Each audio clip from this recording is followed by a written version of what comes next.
Jubilee hills లో పోటాపోటీ nomination వేసిన మాగంటి సునీత, హాజరైన కేటీఆర్ పార్టీ నేతలు.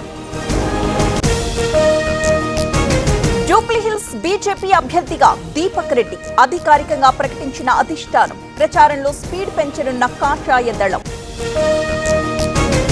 గులాబీ దండు జైత్ర యాత్ర జూబ్లీ హిల్స్ నుంచే షురు. కాంగ్రెస్ ది అరాచక పాలన అన్న కేటీఆర్. జూబ్లీ హిల్స్ లో ఓట్ చోరీ అవాస్తవం. సునీతపై వ్యక్తిగత వ్యాఖ్యలు చేయలేదు. ఆమెను వేదికలపై ఏడిపిస్తున్నారన్న పొన్నం. సునీత ఏడుపును రాజకీయం చేయడమేంటి? మహిళల్ని చిన్న చూపు చూస్తున్నారు. వెంటనే క్షమాపణ చెప్పాలన్న సబిత. జూబ్లీ హిల్స్ పబ్బుల్లో డ్రగ్స్. కేటీఆర్ హయాంలో విచ్చలవిడితనం. ఎంపీ అరవింద్ ఘాటు విమర్శలు. హెచ్సీఏలో మళ్లీ లొల్లి. సెలక్షన్ కమిటీ సభ్యులపై ఆరోపణలు. ఉప్పల్ పోలీస్ స్టేషన్ లో కేసు నమోదు. ప్రపంచం చూపు ఆంధ్రప్రదేశ్ వైపు. గూగుల్ పెట్టుబడులతో 1,00,000 మందికి ఉపాధి.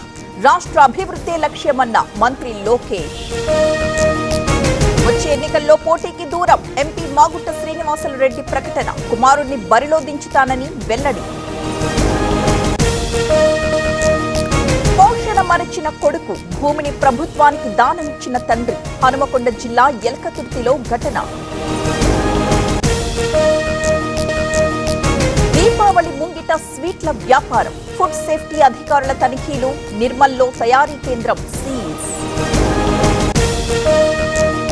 కదిరిలో భర్తను కిడ్నాప్ చేసిన భార్య మరో మహిళతో ఉంటున్నాడని అనుమానం. 15 మందితో వచ్చి కారులో ఎత్తుకెళ్లిపోయిన వైనం. అడవి పందుల బీభత్సం. 4 ఎకరాల పత్తి చేను ధ్వంసం. మంచిర్యాల జిల్లా నాగంపేటలో నష్టం. డోన్లో కానిస్టేబుల్ అరాచకం. మహిళ మెడలో నుంచి చైన్ లాగేసిన వైనం. పట్టుకుని చితక్కొట్టిన స్థానికులు. కొమరం భీం జిల్లాలో పెద్ద పులి సంచారం. దహేగాం, కాగజ్ నగర్ మండలాల్లో భయం. అప్రమత్తంగా ఉండాలన్న అటవీ శాఖ. మావోయిస్ట్ అగ్రనేత మల్లోజుల లొంగుబాటు. సీఎం ఫడ్నవీస్ సమక్షంలో జనజీవన స్రవంతిలో. చెక్కు రూపంలో రివార్డ్ అందజేత. ఢిల్లీలో గ్రీన్ క్రాకర్స్ వినియోగానికి సుప్రీంకోర్టు అనుమతి. ఆంక్షలతో కూడిన పర్మిషన్. ఆధ్యాత్మిక గురుకులంలో కీచక పర్వం. బాలికపై బోధకుడి లైంగిక వేధింపులు. మహారాష్ట్ర రత్నగిరి జిల్లాలో ఘటన. థానేలో అగ్ని ప్రమాదం. మంటల్లో తగలబడ్డ కార్. ప్రాణాలతో బయటపడ్డ వాహనంలోని వ్యక్తి.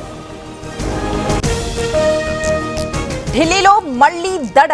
AQI 213 దాటిన వాయు కాలుష్యం.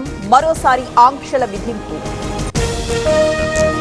సవాల్గా మారిన ఈ కేవైసీ. సిగ్నల్స్ కోసం కొండలెక్కాల్సిన దుస్థితి. మహారాష్ట్ర మారుమూల ప్రాంతాల్లో దయనీయ స్థితి.